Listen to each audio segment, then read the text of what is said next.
Don't you love this Bible verse? Truly, the light is sweet, and it is a pleasant thing for the eyes to behold the sun. That doesn't mean we look at the sun in the middle of a hot sunny day. We have got some common sense there, isn't that true? But looking at the early morning sun and the late setting sun can be very beneficial for the eyes, and that's an easy time to look at it, isn't it? So what happens when the sun hits the skin? Is the sun important? Yes. When the sun hits the skin, so let's look at the equation. When the sun hits the skin, and by the way, what type of sun? We've got ultraviolet B and ultraviolet A rays. So I'm going to call it UV, that's ultraviolet B rays. When they hit the skin, it's the UVB rays, they convert a form of cholesterol. Did everyone get that? Yes. Do you remember what Dr. Malcolm Kendrick said in his book, The Great Cholesterol Con? For the first time, normal levels of a normal vital body substance has been called a disease. Cholesterol. It's a very important lipid in the body. So when the UVB rays hit the skin, they convert a form of cholesterol just under the skin to vitamin D. And vitamin D is essential in the assimilation of calcium. And you can have a lot of calcium, but if you don't have vitamin D, you can't access that calcium. So more people suffer from a vitamin D deficiency than a calcium deficiency. Calcium's called the king. And the reason calcium is called the king is because when calcium gets into the body, all the other minerals piggyback on the back of calcium. In fact, in the garden, they called it the trucker of all nutrients. Because when you increase calcium in the garden, all the other minerals jump in the back of the calcium truck, so you increase all your minerals. And I've got some shocking news for you. Bones aren't made of calcium. It's a myth and it's a misconception. What are bones made of? Bones are made of 12 minerals. So these 12 minerals are boron and chromium and calcium. Yes, calcium's there, but it's not just calcium. Magnesium, manganese, selenium, silica, sulfur, and potassium, and phosphorus, and zinc. That's what bones are made of, and 64 trace. 64 trace minerals. So students, what do bones need? Do they need calcium supplements? No. No, they don't. No, they don't. And these calcium supplements that so many people take are causing more problems. And you look at the people with osteoporosis taking all these calcium supplements, the osteoporosis is not improving. Because their bones don't need calcium. What do they need, students? Minerals. So where are we going to get those? Dr. Robert Thompson. I'll put his name up because this is an excellent book to read. Dr. Robert Thompson wrote a book called The Calcium Lie. And Dr. Robert Thompson claims that the clearest indicator of a creator God is seawater. Because seawater has all the minerals in the perfect balance and proportion as is needed for bones. But I've got some good news. We don't have to drink seawater. God wants us to drink pure water. But you can take the salts that contain the minerals. So seawater contains 92 minerals, And Celtic salt contains 82. Where are the other 10? Well, they're in such pico proportion in the seawater that when the water's evaporated, it's inevitable that a few are lost. Himalayan salt has 75. So that's still pretty good. So we can get those minerals by taking the salt. Just a little tiny bit before every glass of water. And on your food. What's a baked potato without salt? Our palate tells us. And the Bible tells us. The Bible tells us in Matthew chapter 5 verse 13, ye are the salt of the earth. If the salt has lost its savour, wherewith shall it be salted? It is henceforth good for nothing but to be cast out and trodden underfoot of men. How does the salt lose its savour? Well, the largest crystals formed when the water's evaporated are sodium chloride, because sodium takes up 30%, chloride takes up 50%. That's scooped up, bleached white, aluminium is put with it so it runs freely. There's your table salt. I'd like to suggest that that's the salt that's lost its savour. It's Old English. It's lost all of its minerals. The body runs according to precision balance. And so when we take food into our body, we need to take it in the balance, in the proportion, in the way that God designed it to be taken in. So where we get these minerals, number 1, the Celtic salt. Number 2, dark green leafy vegetables. Now there's a condition that unfortunately is becoming not popular, certainly not popular, common. Becoming common today, and that's osteoporosis. And the doctors say there is no cure, and the drugs that the doctor gives do not cure, because this statement is found in Spiritual Gifts, book 3. And I'm sorry I can't give you the page number, but it won't be hard to find. Drugs never cure disease. They're not my words. Nature alone is the effective healer. Drugs never cure disease. She says they just change the form and location of disease. There's all your side effect. Nature alone is the effective healer. And if left to itself, what's that? We haven't put our 4-letter word there yet. That's the time. Give it time. If left to itself, how much better could it perform its task? But she says that privilege is seldom granted it.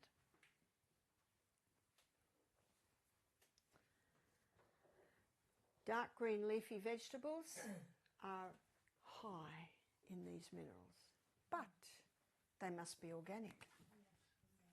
Do you remember we talked about the microbes in the soil? And the microbes in the soil make the minerals available for the plant. So if dark green leafy vegetables are grown in demineralized, devitalized soil that's just been pumped up with superphosphate, which creates show ponies of vegetables, might look good, but it does not have any value. And that's the vegetables that the bugs attack. I was in the garden one day and had all these cauliflowers. And a friend of mine said, why aren't, like the white moths are there, why aren't the caterpillars destroying your vegetables? I said, I don't know, actually I do. I put so much into the soil that the plant is so strong it resists the bugs. How incredible is that? That's a very good illustration of the body. When the body's working well, you will find that disease will hardly find a place there. Dark green leafy vegetables are very, very high in these minerals. But this is a very important point, is many people take things that leach the minerals. Do you remember on the first day, I know I'm guilty of information overload. On the first day we looked at things that are leaching minerals. Remember the refined sugar?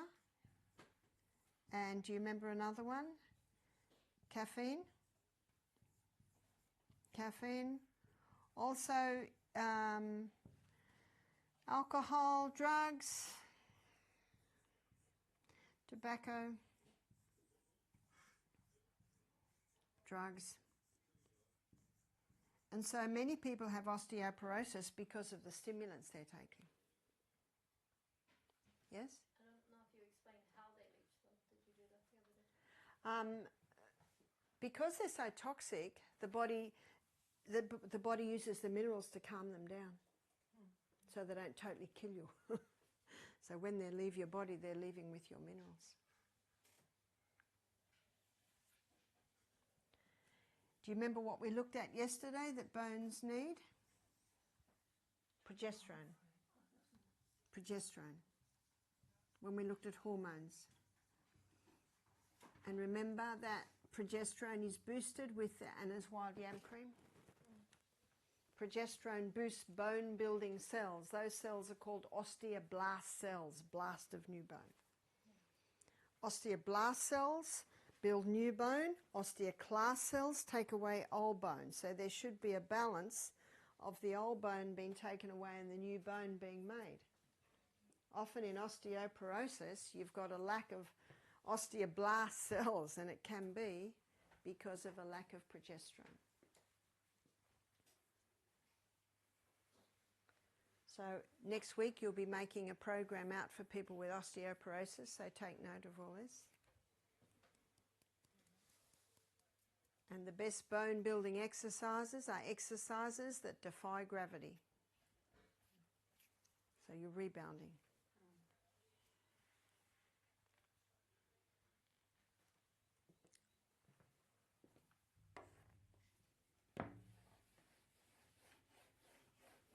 And what also the person should be doing is going out into the sunshine to get their vitamin D. So vitamin D is produced just under the skin, and it's produced just under the skin with the connection of the UVB rays and cholesterol. Sunscreens stop UVB rays. So a person can have osteoporosis because they're using sunscreen. So what do we do when we go out in the sun? We have a big hat on and we have a long sleeve shirt on.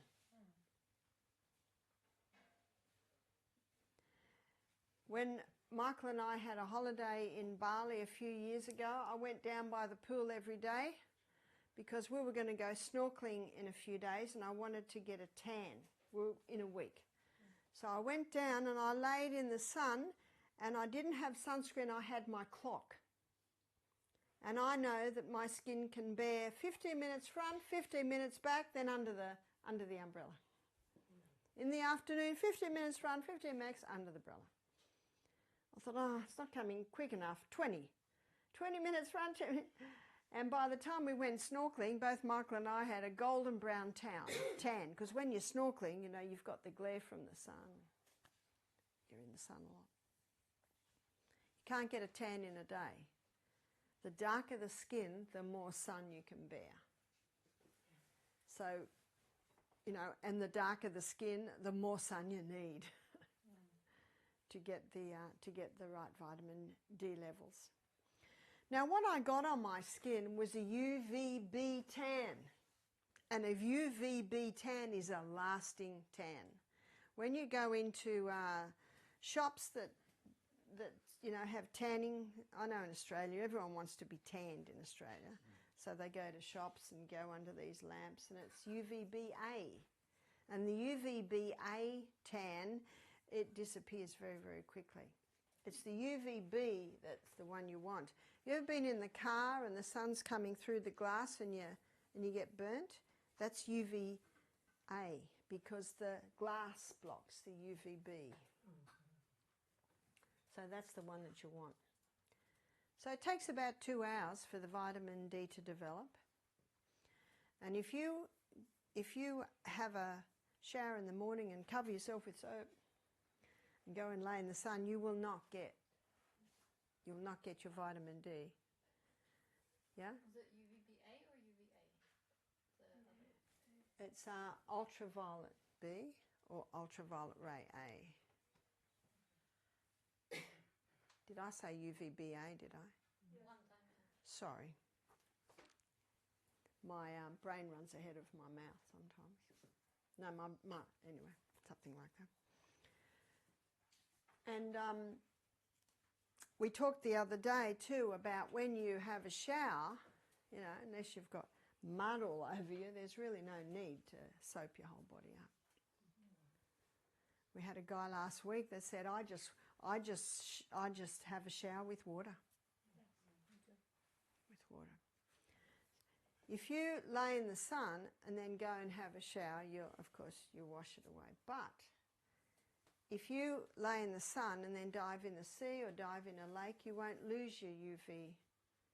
I mean, you won't lose your vitamin D because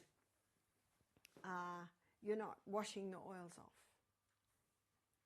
So there are a few things that are necessary to be able to get your vitamin D. And your body stores vitamin D quite well. So in the winter months, if you've got a good dose in the summer months, it'll often carry you through. Do you know what they found with, and I wondered why this was so, and I found out when I was in Birmingham 3 years ago that there were so many cities that were bombed in England in the war, they didn't have enough people to build them up. So they were getting shiploads of people from Jamaica and the West Indies Islands to come over for the building, and that's why there's a lot of dark-skinned people in England. But they found when the dark-skinned people came to England, their incidence of heart disease went up 10 times. And it's because of lack of vitamin D. So they need to go out and get more sunshine than the white skin. Or someone said, oh, you've got milky skin, the milky skins. The dark-skinned people need, the darker the skin, sometimes very dark-skinned people need almost 10 times the sun. But they can endure 10 times the sun, yes? Well, I've done a lot of analysis on vitamin D, and most of the time the people do not have the right vitamin D level, and not even over summer. So yeah. So then you'd have a look at what are their cholesterol levels like. You know what you know, how much are they exposing to the sun? Because in Australia people have been scared of the sun because they've told that they're going to get skin cancer. But I was reading a study done on Norway, and they found, I think it was something like 1980 to 2000, skin cancer rate skyrocketed something like 600%. Now that's almost phenomenal. And they found two common denominators. One is the Norwegians are spending more time inside, and when they're outside they're using sunscreen. So what they're finding now, that lack of vitamin D is a contributing factor to skin cancer. So we need the sun. And again, this is a very important message in Australia. There's a program, it's called Slip, Slop, Slap. Slip a top on, slap a hat on, and slop the sunscreen on. And in schools in Australia, they're putting covers over the playground so the children aren't even in the sun. And children are not allowed out into the playground unless they've got a hat on. So the vitamin D deficiency is going to get worse and worse, and that means bones are not going to be developing the way they should. Yes? I have a patient, she told me her child has to put on a sunscreen in the morning because if the guy goes afterwards in kindergarten, that's the requirement. That's right, it is a requirement in the kindergarten. A lady said to me, what do I do? She'd just been to Misty Mountain. She was just mindful of the dangers of sunscreen. And I said, well, this is what you can do. A natural sunscreen is aloe vera. It has a natural sunscreen in it. And you can buy a little tube of aloe vera. I said, well, get a tube of sunscreen, squeeze it all out, and then suck the aloe vera into it. Because if you take the tube of aloe vera, often the teacher won't accept it. So you put and you're not lying because it is a natural sunscreen. And that's how she got away with it. But really the best protection is a tan against a lot of sun. So we need sun. This year in Australia we have had so much rain. You might have heard of it. We've had huge floods. Many, many houses have been destroyed. It's never been known, the floods that Australia has had. In fact, it had it on the news. They have a helicopter going over and all you're seeing is the roof of the houses. And what happened was you had a high tide and then so much rain. But at Misty Mountain, as the gardener, all my cucumber plants died, and I have not seen a red tomato all summer. We're in winter now, so we have frost. There's no tomatoes now. But I've never ever known tomatoes not to ripen because we didn't get enough sun. So the Bible's right, it is a very pleasant thing for us to have sun, for the plants to have sun. Sun's very important. So as you can see by what I've shown you, it's absolutely vital for strong bones. Eyes need sun. So when the Bible says, is it a pleasant thing for the eyes to behold the sun, science now shows why. Ultraviolet rays from the sun go through neurochemical pathways and hit the pineal gland and help us to sleep better at night. So sun going into the eyes helps us to sleep better. And also when it stimulates the pineal gland, it boosts mood. So and it causes a release of serotonin. That's your mood hormone. Don't you feel good in the sun? So what also is happening, and Dr. Neil Nedley found this, and you can read it in his book Depression: A Way Out, he found that 80% of his depressed people, their circadian rhythm was out. And the circadian rhythm basically is the 24-hour rhythm that's in the brain, and it's set by light and dark signals. So it's light and dark signals that are fed through the optic nerve to a control center in the brain where your body clock is located. And your body clock basically is the one that communicates with the pineal gland, releasing these two. So it resets your circadian rhythm. And what Dr. Neil Nedley found, that a lot of depressed people are on technology a lot, watch television, and they don't go to bed late. And the way to reset your circadian rhythm is to allow your eyes to behold the first hour of light in a day. So science is now showing that this is a scientific fact and resets your circadian rhythm. So that's a good piece of information to know. So not only does it boost your serotonin, but it resets the circadian, I'll just pull it, circ rhythm.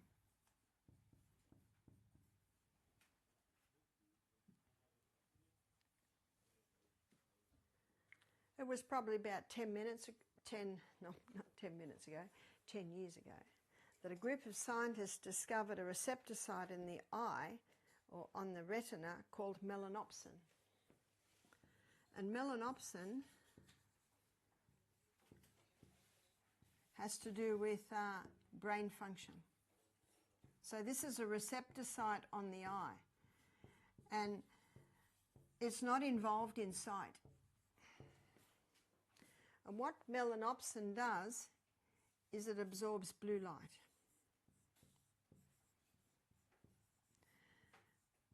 So again, I don't suggest we look at the sun, but when we're outside and the sun's rays are touching the eye, melanopsin is absorbing the blue light. The highest source of blue light is sunlight.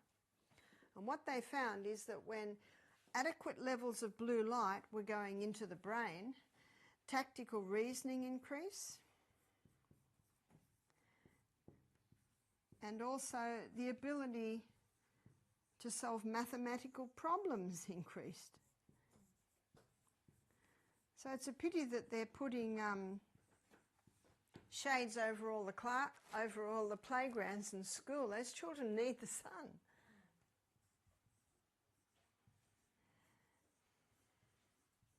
See, what's happened in Australia, they've gone from one extreme to the other. I remember when I was a teenager, we'd go to the beach and we'd just lie on the beach for hours and we'd come home bright red. Dr. Neil Nedley, he states that 6 to 7 sunburns in your lifetime can double your risk of skin cancer. So you've got to prevent that burn. So when you go to lie in the sun, don't take the sunscreen, take your watch. Time yourself, little by little. I know how much my skin can take. You've just got to get to know how much your skin can take. The bluer the eyes, the blonder the hair, the lighter the skin, of course, the more cautious you have to be. And the problem is when you get burnt, you can't go back out into the sun for quite a few days. And this afternoon we're going to be looking at a herb that can resolve sunburn very quickly, and that's aloe vera. So I think every home should have a pot of aloe vera. It grows very nicely inside. Yeah? Have you ever met someone with bad reactions to aloe vera? No, I haven't. But, you know, I guess there might be. But I haven't met anyone. I put it on my daughter and she was just getting redder and redder and more irritated on the skin. Okay, well, don't. Someone told me that they had an allergy, so I thought maybe it could be cool. She possibly has an allergy. Yep. So don't put aloe on.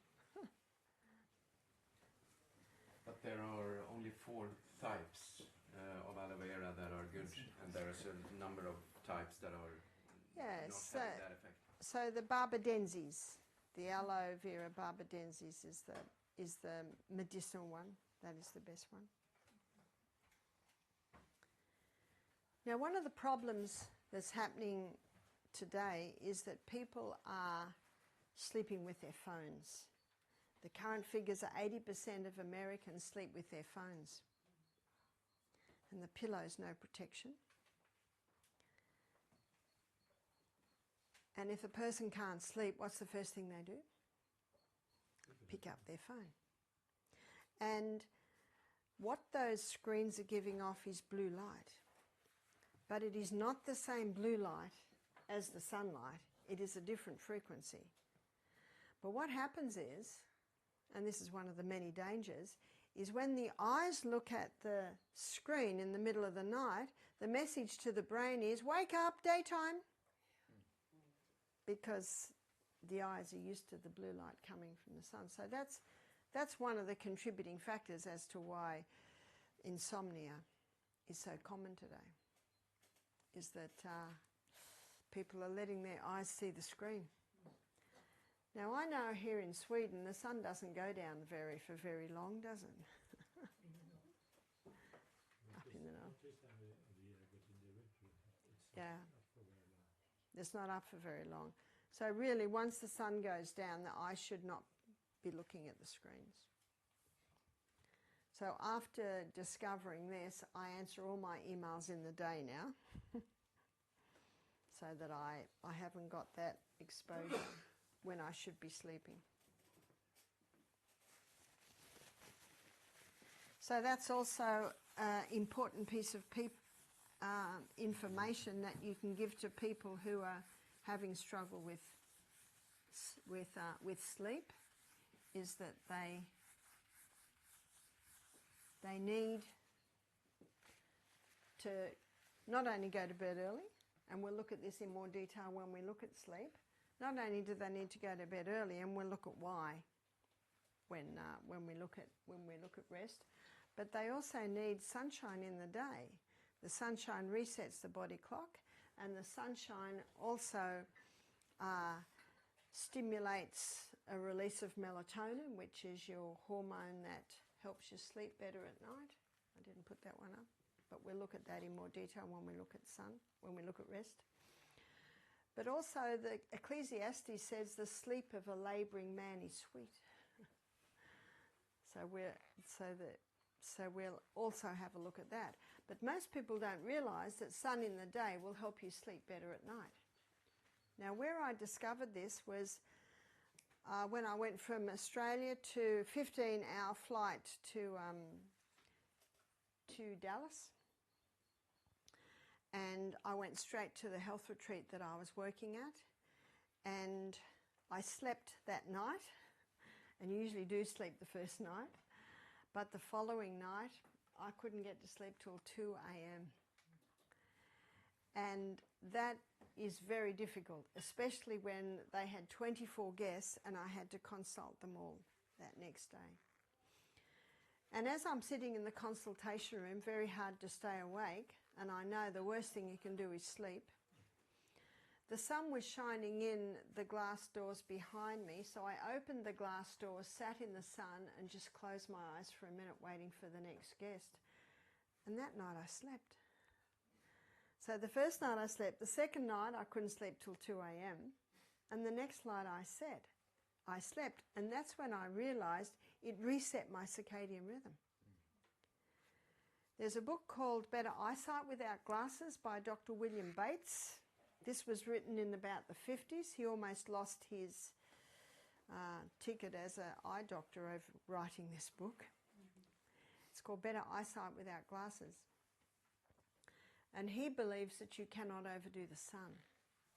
And in the last chapter of his book, Better Eyesight Without Glasses, he goes through the 8 laws of health and shows that eyes need fresh air. Eyes need sunshine. Eyes need you to stop all the stimulants. Eyes need you to go to sleep at night. Eyes need exercise because you increase the circulation of the blood to the eyes. Eyes need nutrition. Eyes need to be well hydrated. Eyes need for you to assess your stress levels. And when you love God and when you learn to thank Him for everything and know that He's the solution God and He will not put you through anything that you can't cope with, then your stress levels will be a lot less. But he says that we should say, most people find after being in a dark room and going out into the sun, it's a little hard to be in the sun. So he says you go outside, you close your eyes, and you put your face straight towards the sun. And he said the sun's rays will go through your skin to your eyes and get your eyes ready for sun. Now, you only have to do it for 30 seconds. So maybe you'll do it in the break. So put your head right up, look at the sun with your eyes closed, and then put your head down, open your eyes, and you'll find you're used to the sun. It's not a wise thing to wear sunglasses. And the reason is that when we go out into the sun, the rays of the sun are going through our eyes to our brain, and our brain is assessing the strength of the sun. And if it's very, very strong, it'll cause little receptor sites on the skin to close up, which can prevent you burning really badly. But when you have sunglasses on and you go out, then the brain's not getting the message, so a person can burn more easily if they've got sunglasses on. I don't wear sunglasses. I think if I was driving in the city all day and the glare from the buildings and the other cars, I might. And if I was snow skiing and the ski was white and the sky was blue and the sun was strong, I might wear sunglasses because I know the glare can be difficult. But as a rule, I do not wear sunglasses. So that's another important tip, yeah? Yeah, I have a question because I suffer from what they call lazy eye, one of my eyes. That's why I have the kind of glasses I have. As soon as I get out, they get dark. And as soon as I come in, they become normal glasses. And we are two in my family who Well, it might be an idea for you to get Dr. William Bates' book because he assesses many eye issues and shows how you can strengthen your eyes. One way to strengthen your eyes is on the rebounder. And this is what I do. On the rebounder, I focus on one thing as I'm jumping, and every 10 jumps, I focus long, and I focus far, and I focus long, and then I focus far. You can do eye exercises to strengthen your eyes. Thus the title of his book, Better Eyesight Without Glasses. And yet what you will find is that a lot of people are told to keep your eyes, don't go out in the sun. If you do wear glasses for sight, my suggestion is you go outside every day for a short period of time without your glasses on. Because as you can see, I've just told you several reasons why we need to go without them so that the sun goes through the eyes. Because your brain needs sun, and your brain gets sun through your eyes. And this, you know, it's a pleasant thing for the eyes to behold the sun, for the brain. Because your eyes are an extension of your brain. And Dr. William Bates, he shows that eye strain, when you're fresh from sleeping all night and exercise, eye strain then can strengthen your eyes. But eye strain at night, when you're tired and you're ready to sleep, that weakens the eyes. So how many people go home at night and do computer work? That's very common, isn't it? So really, any computer work, iPad work, phone work, that really should be done in the morning. It's easy for me at the moment because Australia's awake in the morning. Let's see, what's the time? Australia's just about to go to sleep now. So I have my dialogue early in the morning with my Australian family. So remember the sun. Remember that the light is sweet and it is a pleasant thing for the eyes to behold the sun. So I'd like to open the floor now for questions. If anybody has questions, we can spend a little bit of time on questions, yes? I have a specific question, but it's for sure interesting for the other people too. I have a patient, she has osteoporosis, and we were talking about it, and I was trying to explain how the lifestyle, what we should do, and she said she implemented it, and now she came again, and she had like the bones were sintering, 3 of them. They were How do you say? Well, disintegrating. Yes, that's it. Well, I tried not to give all the. I think I even gave the progesterone cream. Any other ideas? Well, the other thing is it does need time. And the other thing is you're looking at the age of the person and you're looking at how long they have been doing things that will cause the bones to deteriorate. Well, there's no thing that you say you're an Adventist, but she says that she really does implement the things. Yeah.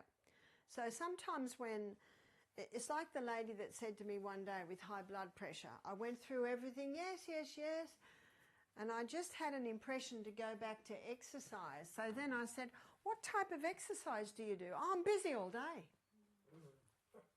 You see, that's not enough. So then I had to show her that you got to implement an exercise program. So some people think that they're eating well, they think that they're sleeping well, but they're actually not. So sometimes you have to dig a little bit deeper. So if the progesterone cream, it should get better again? Yes. Again, the recovery depends on how chronic the situation is, and I often say this, and it's a very good thing to say. It depends on how much damage has been done already, how chronic the situation is, how old the person is, and how diligent the person is to implement what you've got to do to get a turnaround. So what I say to people is, even if your osteoporosis hasn't deteriorated anymore, that's a very good sign. And remember, we've been brought up, all of us have been brought up with, you've got a problem, you go to the doctor, you have a drug, and you're cured. And that's why I often have to talk to people about giving it time. So sometimes I give the illustration is like a plant grows, like a baby grows. I just got a photo of my little grandson this morning, he's 1. if I look at him, the whole time I'm with them, I can't see him growing. But if I look at him a month later, you know, there's a change. So, and it's also our disappointments are always equal to our expectations. So that's why I'm always cautious when I advise people on what the results may be. So that's what I say. Even if the tumour hasn't grown, even if the test says you haven't deteriorated, that's a good sign. But if the person expects to go back and the tumour's gone, now they're going to be really disappointed. Can you see that? And the disappointment often has an effect on people to just stop doing what they're doing. Yeah? But it got worse in a year. Yeah, so that's what I'd look at is the age. And Well, I'd, it's around 70. yeah. But what I do know is the doctor's drug doesn't improve it. Because I've had people on that and they've just said, you know, it's, and of course Fosimax, we call it in Australia, that's usually, Yes. I mean, it has side effects. So that's what I'd look at. What sort of exercise is she doing? She has a garden. I mean, I don't know whether she's doing a rebound. Yeah. Because you can do a little bit of weight on the rebound too. And all depends on where it's deteriorating. Sometimes if there's been a past injury to that area, that there can be deterioration there. It's like the lady last week, she got headaches. I said, did anything ever happen? And she said, oh, I fell out of the apple tree when I was 10. And so, you know, that's an indication. And then after 3 days, she said, oh, and I fell out of the tractor when I was 3. So, you know, sometimes people don't remember straight away some of the things that have happened to them. Yes? I take extra boron. Extra boron. Boron for the osteoporosis. Okay. There was someone told me that it was good. I'm not, I know that it's, I know in Australia we have borax, and you can clean the bathroom with borax, and there's nothing wrong with that because it is a naturally occurring mineral, and some people are lacking boron. Because But maybe that was the missing link, because I had Anna's wild cream for a year, and maybe you're missing the boron. So I got a little bottle. So yeah, that may help. I don't know that one. No. But I try and see what's Yeah, that's right. That's right. Yeah. You haven't said very much about supplements, because I've heard, I don't know if you know Michael Greger, he talks a lot about how supplements cause many other problems because they're refined and taken up in the wrong way by the body. Yes, that is true. There are supplements and there are supplements. At Misty Mountain we don't hardly use any supplements because this is true. In fact, I was reading a report from one health writer, and he said that he went to the pharmaceutical factory, and one section was doing all the drugs and the other section was doing all the vitamins. You know, they're made by the pharmaceutical company. Your body cannot access it. That is true. But there are some supplements that are taken from vegetables, from natural sources. And I also find that if, you know, there are some people, especially when the hormones are badly out of balance, we use a liquid B vitamin, a methylated B vitamin that certainly can be accessed by the body. So we don't use many supplements, but there are times when they may be necessary. The other supplement we use a bit is magnesium. And basically that's a mineral. Yes, yeah. What about glaucoma? Glaucoma, yeah. The glaucoma, the pressure in the eyes. So I told you the story of my husband, and I also told you the story of that poor lady that had the drill put into her eye. See, my husband, you know, they told him he had pressure in his eyes, but he has no symptoms. And sometimes people are told something, and because they think it's happening, they'll worry about it and feel they have to do something. But I believe the body tells you. So what can you do about glaucoma? the castor oil on the eye, we talked about that yesterday. Some people have found washing the eye with lemon juice helps. That sounds a little stingy, but it doesn't sound near as stingy as cayenne pepper. That's right, that's right. But if you do the cayenne pepper, and I'm going to be talking about a little bit this afternoon when we're talking about some herbs, some of the herbs that you can use for eyes. If you do the cayenne pepper, it has to be very, very small dose and just what you can handle. But one man said to me that the eye drops from the doctor sting. So what's the difference? So he was going to... Well, what you do is you pour boiling water on cayenne pepper and then you strain it through a little cloth and then you wash it with the eye. No, you don't put cayenne pepper in the eye. No. It won't hurt the eye, but you'll suffer. And the lemon juice you would use every day? I have never done it and I've never advised it, but I have spoken to people that have said that it has helped. I'm actually not sure how they do it. But there is a tea that we'll be looking at this afternoon that can help, but I hesitate to go into it now because I want to show you what the herbs are, how they work, so we'll touch on that this afternoon. Yeah? I'm thinking on vitamin D in Scandinavia because many people say we have to take some. Yeah, yeah. Because if the sun is like this in winter. Yeah, that is true, that is true. So I look back at traditionally. Traditionally, 100 years ago, people didn't. People didn't have the deficiencies. But I think the reason why people have deficiencies today is we're exposed to so many chemicals. And it is true, people are not outside as much as they used to be. Even in the very cold countries, they still went outside. They just rugged up. My brother-in-law says there's no such thing as bad weather, only bad clothing. And I think today there certainly is a place for vitamin D supplements when someone's very low. You remember winter months it said that you cannot absorb vitamin D from the sun during the winter period, the middle of the winter. So they say you can't absorb. Some studies or someone, I don't remember. Well, you won't absorb as much because there's not as much, but I doubt if you wouldn't absorb any. So did you already see someone who was healed from osteoporosis through just taking Celtic salt, dark green leafy things and what you said? What we see is that it's managed. Do you remember what I said the other day? I really keep away from that word cure or totally healed.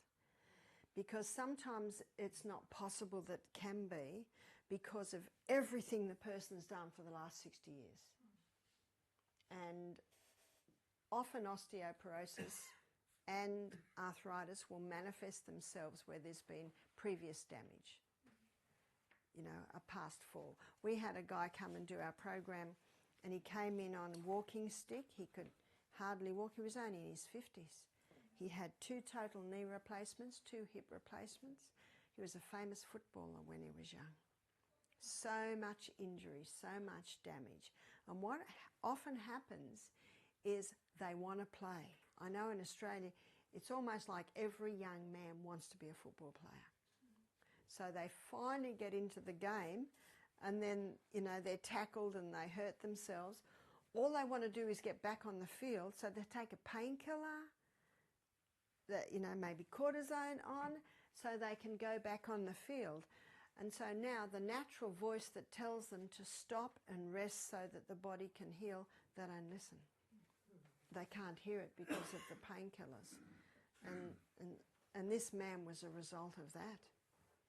Do you know that they will just do anything to get back out on that field? And so they take the drugs, they take, you know.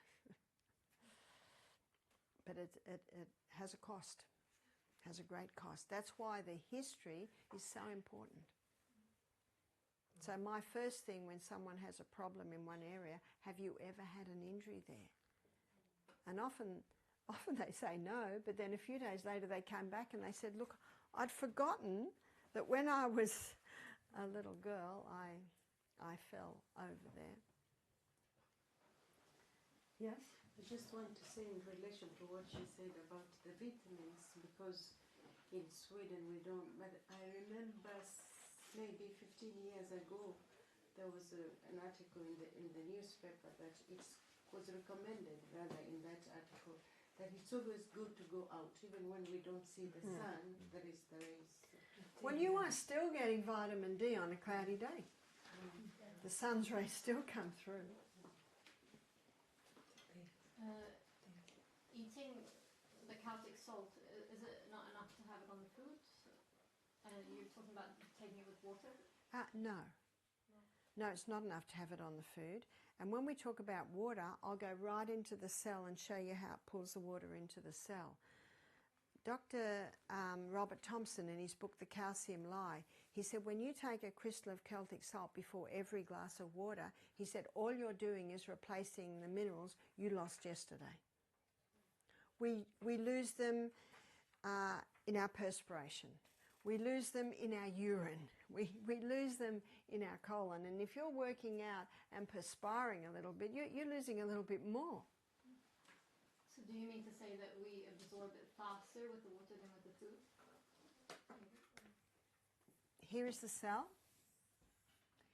Here is the membrane around the cell. And when you take the crystal of Celtic salt on your tongue, there are 3 magnesiums. And the magnesiums are absorbed by the mucous membranes in the mouth. And so the blood takes it straight to the cell wall. You have your glass of water, and the water pulls it inside the cell. So many people are drinking lots of water, but they're dehydrated because the water is not getting inside the cell. That's the quickest way to hydrate a body. Remember, there's the CBD. So when someone says, I'm drinking lots of water, but I don't want to drink more because my feet swell. I'm just in the bathroom all day. That tells me the water's not getting in the cell.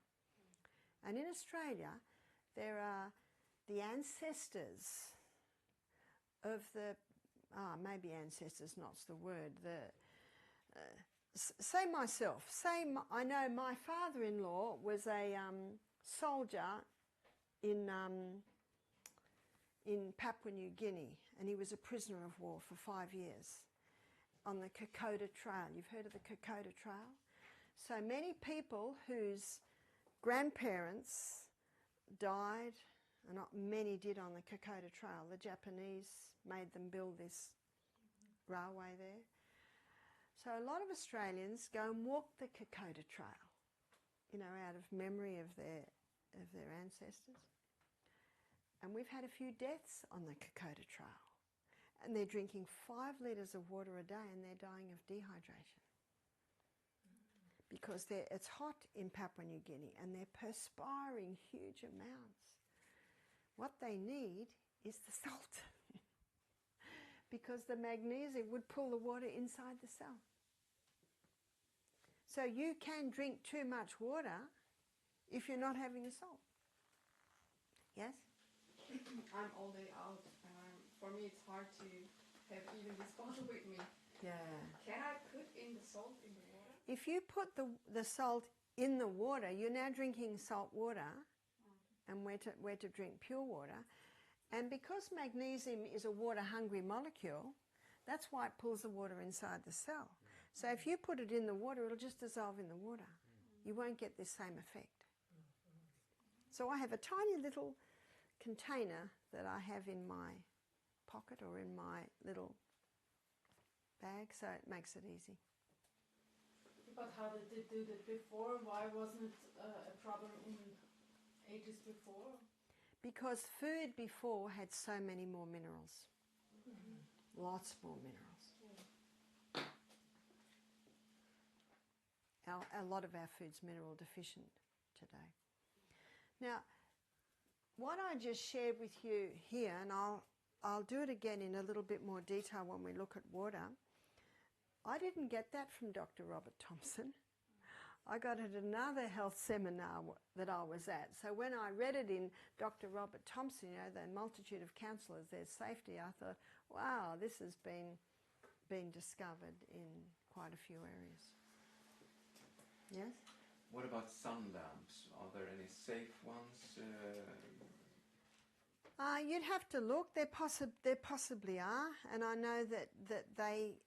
I know I was at a retreat not long ago, and they were putting the UV lamps on a lady's who had a problem in her back, and warmed up the area and then massaged. But I haven't looked really in detail at those.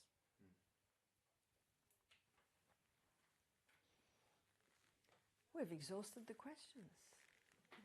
One more, yeah. Is there any connection with skin cancer and what we eat? Yes, there's a lot. There's a lot. You see, skin cancer has only really risen, I'd say, in the last 100 years. And in the last 100 years, our food doesn't have the nutrients that it used to have. There are a few other things, and that is margarine. Margarine is a toxic fat, and I'll show you why it's a toxic fat when we look at fats. And because it's a toxic fat and the body doesn't recognize it, it tries to get rid of it very quickly, and often it'll come out through the skin. Cancer rates have certainly risen since margarine was used, and skin cancer has risen since margarine was used. That is true. Is that because the toxins are stored in the fats then? That basically is just being thrown out. It's being thrown out because, remember, your skin is an organ of elimination. We were talking about hydrotherapy at the discussion here, and we were going to ask, because I've understood that when you are sleeping, you should be a little bit colder or cooler in your body temperature. It shouldn't be the same as during the day. And I've experienced it once myself, that I found it difficult to sleep after doing hot and finishing with cold and going to sleep for the night. That's a very good question. I never finish my hot shower at night with cold. Right. Because I don't want to wake up. I just want to have a hot shower that's going to relax me and into bed. But if I have a hot shower in the morning, I always finish with cold. In addition, at Wildwood, when we were there in the hydrotherapy rooms there, they would always do hot and finish with cold and rest, but it was always only like 20 minutes. Yeah. So yeah. it still has that benefit. And oh, yeah. Yeah. Yeah. Especially if you're going to be going outside or exposed to air, you must finish with that cold. But when I have a hot shower at night, I just have a hot shower, and in a few minutes I'm in bed. I think the body tells us when we're too hot or too cold at night, and this is why I really like sleeping with cotton or wool or feathers, because that helps you to regulate your sleep a little better. A little while ago I was sleeping in one area, and it was a really thick polyester quilt. Oh dear, I found it very hard to get used to that. I found that I'd wake up and my night dress was wet from perspiration. It was very hard to balance my temperature with this polyester quilt. So at our retreat, and we'll be touching on this later, I usually buy the linen, and I've always got my eye out for specials, and especially in bedding, in cotton blankets, in cotton quilts, in feather quilts, wool quilts. We've got one quilt we use, and it's not all wool, but it's part wool, part polyester, and they're still quite good. And it has a cotton cover.